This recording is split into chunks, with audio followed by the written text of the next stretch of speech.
തന്റെ പരിശുദ്ധ നാമത്തിനെ നന്ദിയുള്ള ഹൃദയത്തോടെ സ്തോത്രം ചെയ്യുന്നു. ദുഃഖസാഗരമായിരിക്കുന്ന പ്രത്യേക സന്ദർഭത്തിൽ ദുഃഖിതരായ കുടുംബാംഗങ്ങളോട് ഒരുമിച്ച് അവരുടെ ദുഃഖത്തിൽ പങ്കുചേരുവാൻ ഇങ്ങനൊരു അവസരം ലഭിക്കപ്പെട്ടതിൽ നന്ദിയുള്ള ഹൃദയത്തോടെ ദൈവത്തിന് സ്തോത്രം ചെയ്യുന്നു.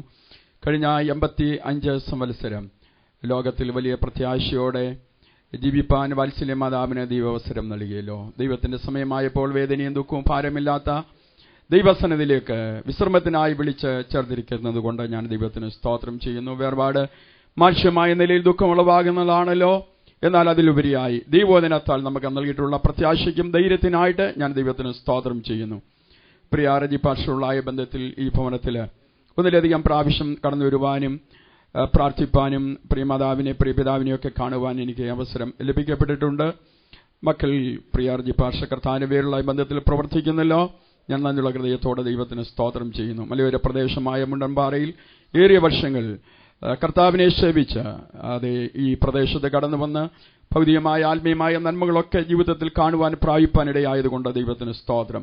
നമുക്കറിയാം, പ്രായമായ പ്രിയപ്പെട്ടവരെയൊക്കെ ശുശ്രൂഷിപ്പാൻ ഇന്ന് പല പ്രിയപ്പെട്ടവർക്കും കഴിയാതെ ഇരിക്കുമ്പോൾ ഈ വാത്സല്യ ഭവനത്തിൽ കടന്നു വന്ന് പ്രിയ ദൈവദാസന് നല്ല നിലയിൽ ശുശ്രൂഷിപ്പാനൊക്കെ ദൈവ അവസരം നൽകി. എല്ലാറ്റിനായി ഞാൻ ദൈവത്തിന് സ്തോത്രം ചെയ്യുന്നു.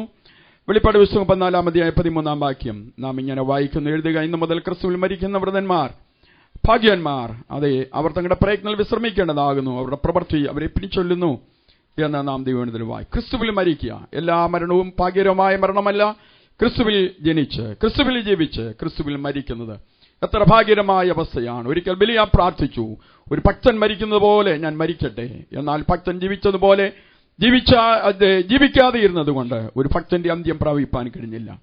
ഇന്ന് എന്നെ ശ്രവിക്കുന്ന വാത്സല്യ ദൈവമക്കളെ, നമ്മുടെ ജീവിതത്തിൽ ഒരു ഭക്തനെ പോലെ ജീവിച്ച് ഒരു ഭക്തന്റെ അന്ത്യം പ്രാപിപ്പാൻ ദൈവമായ കർത്താക്രമം നൽകട്ടെ എന്ന് പറഞ്ഞുകൊണ്ട് ദുഃഖത്തിലായിരിക്കുന്ന കുടുംബാംഗങ്ങൾക്ക് ഞാൻ ശുശ്രൂഷിക്കുന്ന കലയിലുമൊക്കെ ഇന്ത്യ ബന്ധക്കോസ് ദൈവസഭയുടെ ദുഃഖവും അപ്പോൾ തന്നെ ക്രിസ്തീയ പ്രത്യാശയും ഒരിക്കൽ കൂടി ഓർപ്പിക്കുന്നു.